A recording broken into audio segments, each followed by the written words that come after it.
अस्सलाम वालेकुम students, it's me Mohammad Suhaib Ahmed. उम्मीद करता हूँ बेटा आप सब खैरियत से होंगे। जैसे कि हमारी लेक्चर की सीरीज़ चल रही है, हमने लास्ट लेक्चर में क्वेश्चन नंबर 3 को डिस्कस किया था और क्वेश्चन नंबर 3 में बेटा हमने सैंडविच थ्योरम को अप्लाई करके अपने क्वेश्चंस को सोल्व किया था। बेटा आज हम शुरू कर रहे हैं question number 4। Question number 4 start करने से पहले बेटा पेज नंबर 23 के ऊपर आपके 3 थ्योरम्स लिखे हुए हैं। पेज नंबर 23 के ऊपर 3 थ्योरम्स लिखे हुए हैं, आपने उन थ्योरम्स को लाजमी देख लेना बेटा। उसमें से लॉन्ग और शॉर्ट क्वेश्चन पूछा जाता है, जैसे कि मैंने सैंडविच थ्योरम का बताया था। और इसी तरह के 3 प्रूफ्स हैं जो पेज नंबर 23 के ऊपर लिखे हुए हैं। बेटा उनके कुछ रिजल्ट्स मैंने लिखे हैं, हम उन रिजल्ट्स को क्वेश्चन नंबर 4 में यूज़ करेंगे। तो students first result, limit x approaches to plus infinity. बेटा अगर एक ये रिजल्ट है कि 1/n जो रेसिप्रोकल में है वही पावर में है, अगर ये इस तरह की कोई आपके क्वेश्चन में चीज़ बन रही है तो वो e के इक्वल हो जाएगी। इसी तरह सेकंड जो हमारे पास है उसमें क्या है कि अगर आपकी वैल्यू है रेसिप्रोकल के बगैर तो उसकी पावर बाय रेसिप्रोकल में है। जैसे कि अगर इधर x है तो इधर रेसिप्रोकल में क्या होना चाहिए x, अगर इधर 2x है तो रेसिप्रोकल में क्या होना चाहिए 2x, अगर इधर 1/n है तो रेसिप्रोकल में क्या होना चाहिए 1/n। मतलब जो चीज़ इधर है अगर उसी की पावर वही चीज़ पावर के अंदर रेसिप्रोकल में होगी तो वो भी किसके इक्वल हो जाएगा e के इक्वल। तो स्टूडेंट्स हम इन 2 रूल्स को यूज़ करेंगे जो पेज नंबर 23 के ऊपर लिखे हुए हैं। बेटा आप इनको लाजमी देख लें। तो चलें स्टूडेंट्स पार्ट नंबर 1 स्टार्ट करते हैं। स्टूडेंट देखिए ज़रा part number 1, limit n approaches to plus infinity. 1 + 1/n, इधर पावर में क्या होना चाहिए n होना चाहिए। तो क्या बेटा हम इसको लिख सकते हैं,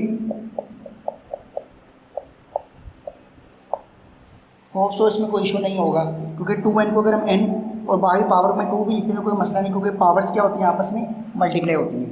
तो ये वाली वैल्यू स्टूडेंट किसके इक्वल आ जाएगी e के equal. Limit n approaches to plus infinity. So इधर तो बेटा डायरेक्टली थ्योरम अप्लाई हो जाएगा, लिखने की ज़रूरत नहीं है। तो स्टूडेंट्स ये वाली वैल्यू किसके इक्वल हो गई e के इक्वल और ये स्क्वायर है इट इज। सो आंसर में क्या आ गया e स्क्वायर। ये था पार्ट नंबर 1। चलिए स्टूडेंट पार्ट नंबर 2 को डिस्कस करें। Limit n approaches to plus infinity. Student देखिएगा जरा, इधर n है, इधर भी हमें क्या चाहिए n चाहिए, मतलब 2 को ख़त्म करना पड़ेगा। अब इसके लिए हम क्या करेंगे स्टूडेंट, ये n/2 को क्या हम इस तरह लिख सकते हैं, होप सो इसमें कोई इशू नहीं होगा क्योंकि n/2 को अगर हम n इधर लिख रहे हो बाई ब्रैकेट में 1/2 लिख रहे तो कोई मसला नहीं होता। तो स्टूडेंट्स ये देखिए अब ये वाली वैल्यू किसके इक्वल हो जाएगी e के इक्वल और by 1/2 as it is. Clear हो गया बेटा, सिंपल से क्वेश्चन है, कोई नहीं कोई रॉकेट साइंस नहीं है, बिल्कुल हम रूल्स को यूज़ करते हुए इनको क्या कर रहे हैं सिंपली सोल्व कर रहे हैं। स्टूडेंट पार्ट नंबर 3 देखिएगा जरा, रूल को अगर आप गौर से देखें तो इधर हमारी वैल्यू प्लस होनी चाहिए हमेशा, इधर माइनस नहीं आना चाहिए। अब क्वेश्चन नंबर 3 में माइनस आ रहा है तो माइनस को ख़त्म करने के लिए हम क्या करेंगे, limit n approaches to plus infinity. Students क्या मैं इसको ये लिख सकता हूँ 1 + -1/n, इसकी पावर n। क्लियर हो गया स्टूडेंट्स, कोई इशू नहीं आता। अब चूंकि स्टूडेंट इधर क्या आ गया पावर में -n, मतलब बाहर भी हमें -n चाहिए, तो -1 से मल्टीप्लाई और -1 से divide, mean limit n approaches to plus infinity 1 + 1/-n, इसकी पावर क्या है n। हम -1 से मल्टीप्लाई और -1 से क्या कर देंगे डिवाइड, -1 से मल्टीप्लाई और -1 से डिवाइड। अब जो स्टूडेंट्स मल्टीप्लाई वाली वैल्यू है वो तो अंदर जाके क्या हो जाएगी मल्टीप्लाई, इस तरीके से 1 + 1/-n, इसकी पावर -n और बाहर क्या आ जाएगा -1, क्योंकि ये वाला -1 इसके साथ मल्टीप्लाई हो गया -n बन गया और ये वाला -1 जो डिवाइड में था वो एज इट इज। डिवाइड के अंदर माइनस हो गया, मल्टीप्लाई के अंदर माइनस हो, माइनस कोई इफेक्ट नहीं करना। तो स्टूडेंट देखें ये सारी वैल्यू e के इक्वल बन जाएगी, तो e की power -1 will be is equal to 1/। तो स्टूडेंट ये था पार्ट नंबर 1, 2, 3, इसको जल्दी से नोट डाउन करें, फिर इंशाल्लाह नेक्स्ट पार्ट्स पे हम मूव ऑन करते हैं। चलिए student next part number 4, 5 and 6 को डिस्कस करेंगे। Student part number 4, limit n approaches to plus infinity. बेटा देखिए नीचे 3n है तो पावर में भी क्या होना चाहिए 3n, थोड़ा सा अलग टाइप का क्वेश्चन आ गया। तो स्टूडेंट्स घबराना नहीं है, इसमें भी सिंपल सी बात है, n approaches to plus infinity 1 + 1/3n, इसकी पावर है n। हमें बाहर चाहिए 3, मतलब 3 से मल्टीप्लाई करना पड़ेगा, तो जिससे मल्टीप्लाई करते हैं साथ हमें क्या करना पड़ता है डिवाइड, बस ये बेटा रूल है कि जिस वैल्यू को हमें वाइड बनानी है उसको हमने क्या किया मल्टीप्लाई, और मैथ का रूल है कि अगर मल्टीप्लाई किया तो डिवाइड भी करो। तो स्टूडेंट्स अगर आप इस पर गौर करें, limit n approaches to plus infinity 1 + 1/3n की पावर 3n, और बाहर क्या रह गया 1/3, तो ये वाली वैल्यू मिलके क्या बन गया e, और इसकी पावर क्या आ गई 1/3। स्टूडेंट को इशू तो नहीं इसमें, बिल्कुल इसी सा क्वेश्चन है, बस क्या है थोड़ा सा चेंज था कि हमने क्या करनी थी, पावर्स को मल्टीप्लाई करना पड़ता था। बेटा पार्ट नंबर 5 1 + 4/n। अब हमने रूल में क्या पढ़ा हुआ है कि इधर हमेशा 1 होना चाहिए, 1 + 1/n। अब इधर चूंकि आ रहा है 4, तो हमें सबसे पहले तो 4 को ख़त्म करना पड़ेगा। तो स्टूडेंट्स 4 को ख़त्म करने के लिए हम इधर क्या कर सकते हैं,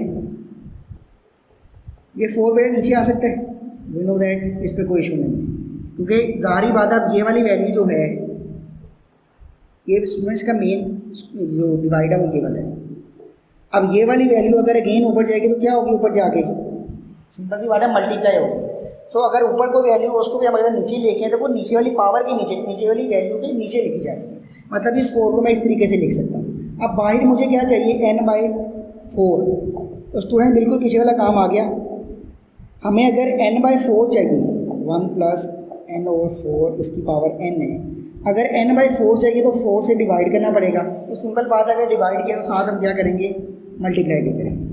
अब जो डिवाइड वाली वैल्यू है, ये डिवाइड वाली वैल्यू उसके साथ मिलके क्या बना देगी n/4, और बाहर क्या रह जाएगा जस्ट 4। डिवाइड वाली वैल्यू इसके साथ मिलके n/4, और ये बाहर क्या रह गया 4। अब ये सारी वैल्यू e के इक्वल, तो आंसर e की power 4। Simple. Last part number 6 पे बेटा हम डिस्कस करें, इसके बाद नेक्स्ट पार्ट डिस्कस करेंगे। पार्ट नंबर 6 पे अगर आप गौर करें, ये वाला रूल अप्लाई होने जा रहे हैं, ये वाली वैल्यू रेसिप्रोकल में होगी तो e होगा, दोनों में चेंजिंग है। इसमें क्या था, रेसिप्रोकल की वैल्यू पावर में होनी चाहिए, इसमें पावर की जो वैल्यू है रेसिप्रोकल में पावर में होनी चाहिए।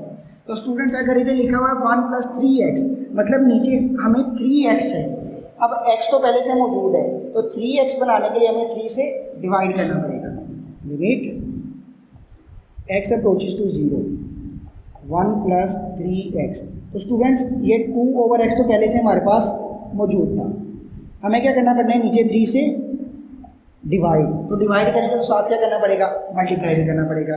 तो स्टूडेंट ये बन जाएगी limit x approaches to 0 1 + 3x, ये 3 ये 2 बाहर जाके 6 बन जाएगा, 3 नीचे आएगा क्या हो जाएगा डिवाइड, मतलब इसको मैं इस तरह लिख सकता हूँ 1/3x और 3 × 6, ये 3 × 6 और 3x इधर आ गया।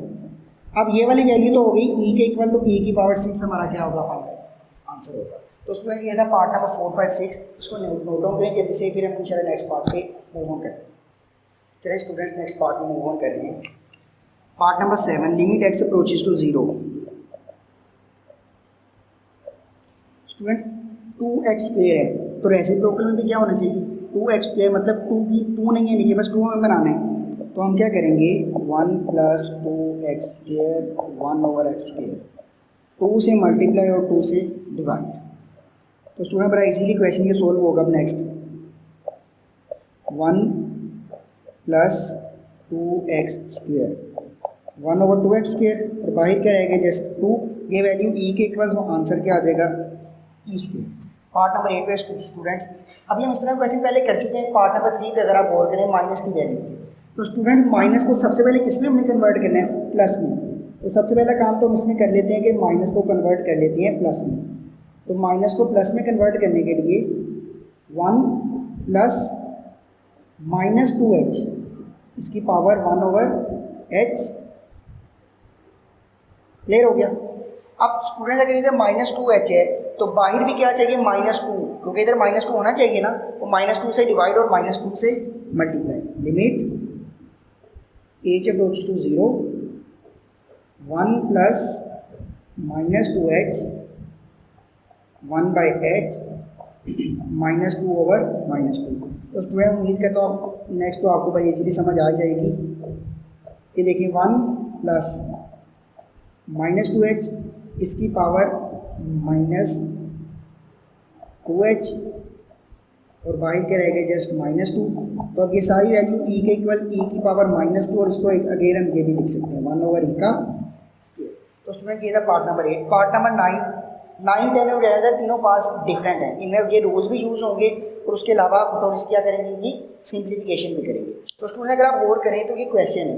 अब क्वेश्चन नंबर 9 पे ऊपर सिंगल वैल्यू है, नीचे डबल वैल्यू है, तो क्योंकि मैथ में रूल नहीं है कि हम इनको डिवाइड कर सकें।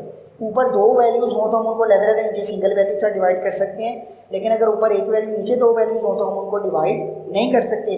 सो जब हम इनको डिवाइड नहीं कर सकते तो हम इनको क्या करते हैं कि रेसिप्रोकल करते हैं। Reciprocal mean limit x approaches to infinity. इसको बेटा अगर हम ये लिख दें, जब रेसिप्रोकल करेंगे तो बाहर पावर भी क्या हो जाएगी, चेंज हो जाएगी, प्लस से माइनस में। ये रूल हमने पढ़ा हुआ है। अब स्टूडेंट नेक्स्ट देखिए, अब हम इनको लेते हैं डिवाइड कर सकते हैं 1/x plus x/x। Limit x approaches to infinity 1/x plus x/x और पावर में क्या आ जाएगा -x।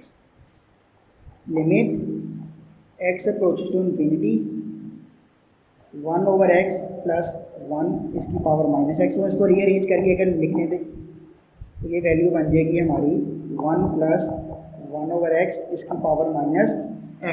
अगर नीचे x है तो पावर में भी क्या चाहिए, x, फर्स्ट रूल के मुताबिक। तो पावर में x बनाने के लिए हम क्या करेंगे, limit x approaches to infinity 1 plus 1/x की पावर x और बाहर आ जाएगा -1। अब ये सारी वैल्यू e के इक्वल e की power -1 this will be is equal to 1/। तो स्टूडेंट ये था पार्ट नंबर 7, 8 एंड 9। स्टूडेंट्स के 2 पार्ट्स रहेंगे, दोनों बहुत इंपॉर्टेंट है। आप इनको जल्दी से नोट करें, फिर हम इंशाल्लाह उन पर मूव ऑन करते हैं। जल्दी से इनको नोट करें। चलिए स्टूडेंट्स, लास्ट 2 पार्ट्स हमारे रहेंगे, इनको जल्दी से डिस्कस कर लेते हैं। बेटा आपने चूँकि अगर आप दोनों को गौर से देखें, दोनों क्वेश्चन सेम है, सिर्फ एक चीज़ का डिफरेंस नजर आएगा, x less than 0 and x greater than 0। इसका मतलब क्या है स्टूडेंट, हमने देखा हुआ है कि इन्फिनिटी या पॉजिटिव भी हो सकती है और नेगेटिव भी हो सकती है। s लेस देन का मतलब है कि नेगेटिव इन्फिनिटी है और x ग्रेटर देन का मतलब है पॉजिटिव इन्फिनिटी है। फिर इनका सोल्यूशन भी दोनों का चेंज है। आपको पता किससे चलेगा, लास्ट वैल्यू से। लेस देन 0 से और ग्रेटर देन 0 से पता चलेगा कि आपने इसको किस तरीके से सोल्व करना है। तो उसमें देखिए इसमें x लेस देन 0 है, तो जिसमें वैल्यू लेस देन 0 होगी उसमें स्टूडेंट्स आपने पुट करनी है वैल्यू, पुट x। अब देखिए x है ना, x को हमने इक्वल रख लेना -t के। अब हमने कोई वेरिएबल के इक्वल ऐड करना था, वेरिएबल माइनस में इसलिए रखा कि लेस देन 0 मतलब नेगेटिव इन्फिनिटी की तरफ मूव कर रहे हैं, और अगर x को -t ऐड कर रहे हैं तो इसका मतलब क्या है कि t भी अप्रोचेस टू क्या होगा 0, क्योंकि x अप्रोचेस टू 0 है तो t भी अप्रोचेस टू क्या होगा 0। तो हमारा क्वेश्चन क्या बन जाएगा, limit t approaches to 0 e की पावर 1/-t -1 ओवर e की पावर 1/-t +1। क्लियर हो गया स्टूडेंट्स। अब हम इस पर लिमिट अप्लाई कर रहे हैं। जब लिमिट अप्लाई करेंगे तो जहाँ जहाँ t है उधर आ जाएगा 0, मतलब e की पावर -1/0 -1 ओवर e की पावर -1/0 +1। लिमिट अप्लाई कर दी। अब स्टूडेंट्स 1/0 किसके इक्वल होता है हम जानते हैं, something over 0 is equal to infinity. तो ये वैल्यू बन जाएगी e की पावर -∞ -1 ओवर e की पावर -∞ +1। तो स्टूडेंट ये तो e की पावर इन्फिनिटी बन गया। अब -∞ को हम किसी भी तरीके से सोल्व नहीं कर सकते, सो इसकी वैल्यू को हम बनाएंगे पॉजिटिव, मतलब -∞ को क्या बनाएंगे, +∞। तो -∞ को +∞ में बनाने के लिए क्या करना पड़ेगा, e की पावर -∞ इसको लिख सकते हैं 1/e की पावर इन्फिनिटी -1 ओवर 1/e की पावर इन्फिनिटी +1। क्लियर हो गया स्टूडेंट्स। ये वैल्यू नीचे आ क्या हो जाएगी, e की पावर इन्फिनिटी पॉजिटिव में बन जाएगी। अब देखें students, something over infinity will be is equal to infinity. याद रखिएगा, something over infinity will be is equal to infinity. Infinity -1 over 1/∞ +1। Something over infinity मतलब e की पावर इन्फिनिटी इन्फिनिटी, e की power infinity infinity, and 1/∞ will be is equal to 0। ये दोनों में बेटा difference याद रखना है। किसी चीज़ की पावर इन्फिनिटी हो तो वो इन्फिनिटी होगा, लेकिन अगर 1/∞ हो तो वो क्या होगा, 0। तो ये आ जाएगा 0 -1/0 +1 एंड आंसर इज -1। एक और चीज़ याद रखिए, एमसीक्यूज में अगर पूछे, अगर x लेस देन 0 शो किया हुआ तो याद रखना इसका आंसर हमेशा -1 ही आएगा। x लेस देन 0 का हुआ तो आंसर -1 ही आएगा। अगर x ग्रेटर देन 0 का हुआ तो आंसर हमेशा +1 आएगा। दोनों का आंसर 1 ही आना है। लेस देन का मतलब -1 और ग्रेटर देन का मतलब +1। तो ये था बेटा जो लेस देन की वैल्यू उसको सोल्व करने का पैटर्न। अब देखते हैं जिसकी वैल्यू ग्रेटर देन 0 उसमें क्या करेंगे। तो स्टूडेंट उसमें आपने डायरेक्टली कॉमन ले लेंगे, लिमिट इसको कॉमन ले लेंगे, e की पावर 1/x कॉमन लेंगे तो क्या बचेगा 1 - 1/e की पावर 1/x। ये रूल बेटा आपको पता होगा कि बेसिकली जब हम कॉमन ले रहे होते हैं तो हम कॉमन लेने का मतलब होता है कि हम उस वैल्यू को उससे क्या कर रहे होते हैं, डिवाइड कर रहे होते हैं। ये होता है कॉमन लेने का मेथड। हमने कॉमन ले लिया, स्टूडेंट ये कैंसिल आउट हो गए। अब उस पर डायरेक्टली लिमिट अप्लाई कर दी, तो लिमिट अप्लाई करने से क्या आएगा 1 - 1/e की पावर 1/0 ओवर 1 + 1/e की पावर 1/0। वो इशू दोनों स्टूडेंट्स में लिमिट पुट की है। जस्ट आगे देखें, अभी मैंने बताया 1/0 किसके इक्वल होगा, इन्फिनिटी के।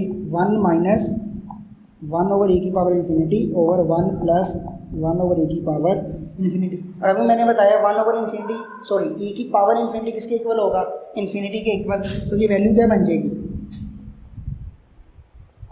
1 - 1/∞ ओवर 1 + 1/∞। और अभी ये भी रूल हमने डिस्कस किया कि 1/∞ किसके इक्वल होगा, 0 के इक्वल। सो ये आ जाएगा 1 - 0 ओवर 1 + 0। तो भैया देखने से लग रहा है कि इसका आंसर क्या आना है +1। तो greater than 0 +1 answer, less than 0 -1 answer. तो स्टूडेंट यहाँ पे हमारी 1.3 कंप्लीट होती है। उम्मीद करता हूँ बेटा आपको समझ आई होगी। इन क्वेश्चन को बड़ी अच्छे तरीके से समझिएगा। तो स्टूडेंट्स अगर ज़िंदगी रही तो अगले लेक्चर में इंशाल्लाह 1.4 स्टार्ट करेंगे और इंशाल्लाह अगली मुलाकात होगी। तब तक के लिए अपना बहुत सा ख्याल रखिएगा। अल्लाह हाफ़िज़।